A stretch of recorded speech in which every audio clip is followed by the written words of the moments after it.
न्यास एक्ट और कॉरिडोर के संबंध में मंडलायुक्त आगरा का बड़ा बयान। बोले, मथुरा की 25 लाख आबादी में से 24,90,000 लोग समर्थन में। साथ ही वर्तमान प्रबंधन को बताया अक्षम। एडीजी आगरा ने कहा, सुप्रीम कोर्ट के आदेश का होगा अनुपालन।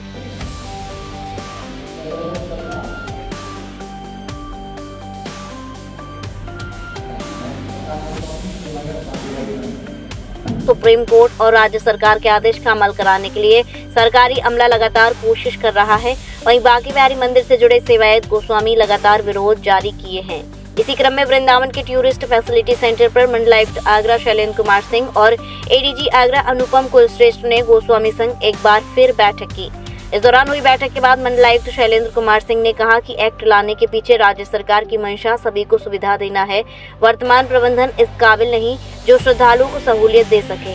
उन्होंने स्पष्ट कहा कि मथुरा जनपद की लगभग 25 लाख की आबादी है, जिसमें 24,90,000 लोग समर्थन में हैं।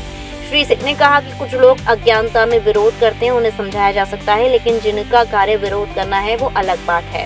कोई फायदा नहीं होगा 20 लोगों से। आप वही कह रहा हूँ, 20 लोगों से बात करना। हाँ नहीं बात वाले हो जाए, कुछ डिस्कस शेयर करेंगे आप। देखिए, जैसा आप सभी लोग अवगत हैं कि विगत लगभग 10 दिनों से जब से कॉरिडोर बनाने की बात हुई है और बांके बिहारी जी मंदिर ट्रस्ट बना हुआ है, तब से हम लोग लगातार विभिन्न जो स्टेक होल्डर्स हैं उनके साथ संवाद बना रहे हैं।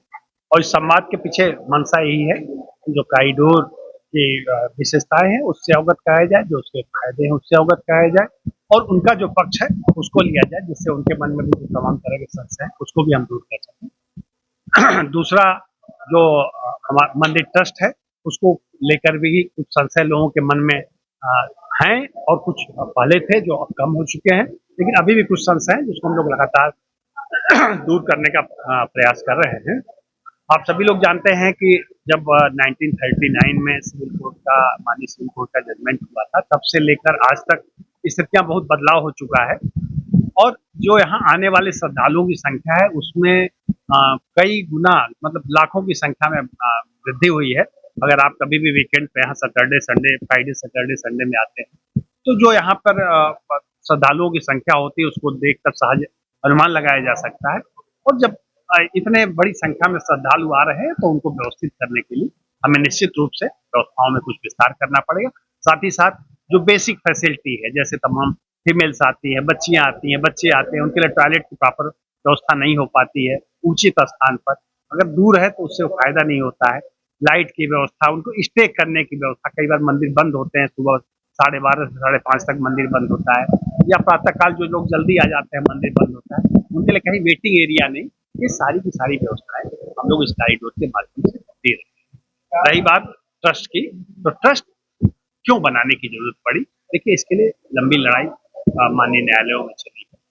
निश्चित रूप से जो वर्तमान प्रबंधन है उसकी व्यवस्थाएं जो 1939 का जो हमारा सिविल कोर्ट का जजमेंट था उसके अनुरूप नहीं हो पा रही थी, जिसके कारण बार बार व्यवस्थाओं में व्यवधान उत्पन्न हो रहा था और निर्णय लेने में अनावश्यक विलंब हो रहा था। तो उन व्यवस्थाओं को और सुदृढ़ करने के लिए और व्यवस्थाओं को बेहतर बनाने के लिए ट्रस्ट अपरिहार्य है।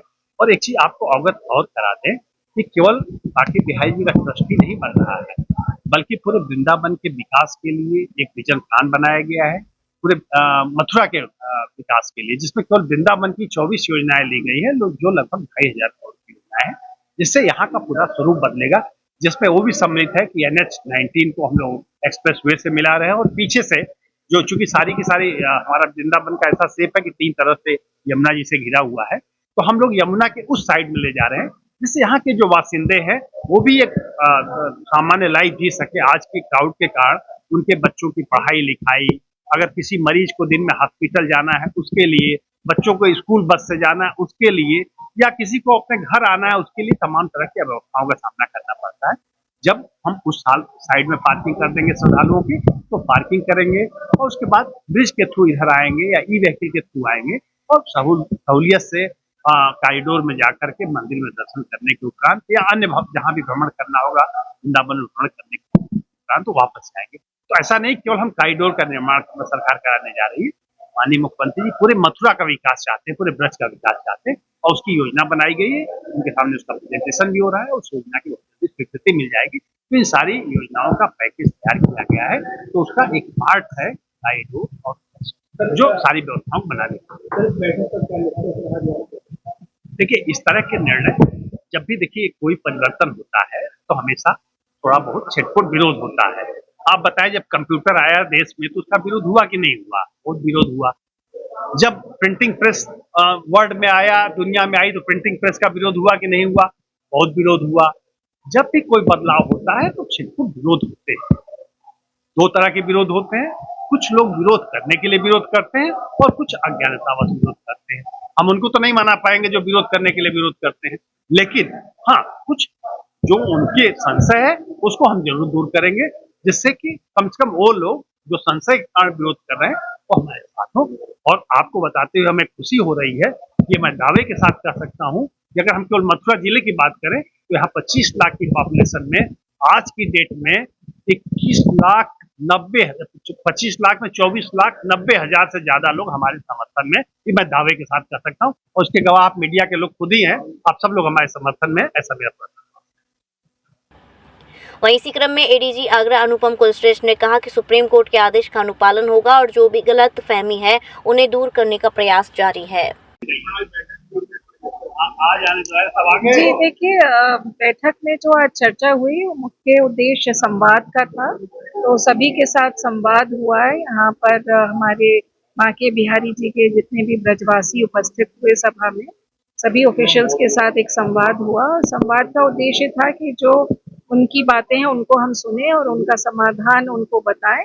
और ये कॉरिडोर की जो व्यवस्था बांके बिहारी जी की सुप्रीम कोर्ट का जो निर्देश हुआ है, तो ये कॉरिडोर की कार्रवाई को इम्प्लीमेंट करना है और आगे जो ऑर्डिनेंस निकला है ट्रस्ट का, उस पर भी कार्रवाई अमल में लाई जाएगी और इसमें कहीं भी कोई संशय की बात नहीं है कि ये सभी के हित में होगा और यहाँ पे जो व्यवस्था बनेगी वो बहुत ही बेहतर व्यवस्था होगी, जिससे जो हमारे दर्शनार्थी हैं उनको एक सुगमता मिलेगी, यहाँ पर आवागमन करने में उनके लिए व्यवस्थाएं बनेंगी और जो आजीविका के साधन है यहाँ के ब्रजवासियों के, उनमें भी बढ़ोतरी होगी। तो निश्चित रूप से ये एक बहुत ही हितकारी कदम है और इसके लिए हम सबकी सराहना करते हैं जो इस कॉरिडोर को हम लेकर आए हैं माननीय न्यायालय के निर्देश पर और इसको इम्प्लीमेंट शीघ्र किया जाएगा। जी, बातचीत हुई है और बातचीत मैं कहूँगी काफ़ी हद तक की पॉजिटिव रही है और काफ़ी हद तक की इसमें एक बांके बिहारी कॉरिडोर के की दिशा में जो पॉजिटिव आउटलुक देखने को मिला है वो निश्चित रूप से आज की बैठक में था और कुछ भ्रांतियां या कुछ मन में उनके कंसर्न्स थे जिनको उन्होंने हमारे समक्ष प्रस्तुत किया और उनको हमने क्लियर किया और निश्चित रूप से जो बाकी बचे कुचे समाधान है उनको भी हम शीघ्र ही उनका सल्यूशन ढूंढ के उस पर कार्रवाई अमल में लाएंगे।